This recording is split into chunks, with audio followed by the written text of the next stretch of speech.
বাড়ি রংপুরের পলাশবাড়িতে বিশাল আকৃতির একটি রাম মূর্তি তৈরি হচ্ছে।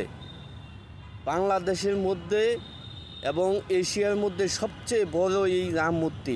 এটা কেন বাংলাদেশে তৈরি করা হবে, যেখানে 92% মুসলমানের দেশ বাংলাদেশ, সেই দেশে কেন রাম মূর্তি, এত বড় রাম মূর্তি তৈরি করা হবে?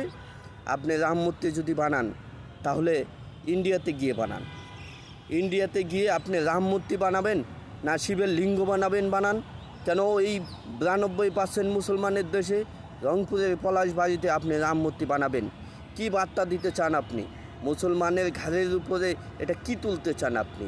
আপনি রাম মূর্তি তোলেন, ইন্ডিয়াতে গিয়ে তোলেন, এসব বরদাস্ত করা হবে না। এটা জাতীয় নিরাপত্তার হুমকি। এটা আস্তে আস্তে ইন্ডিয়ার দেশ দখল করার পায়তারা।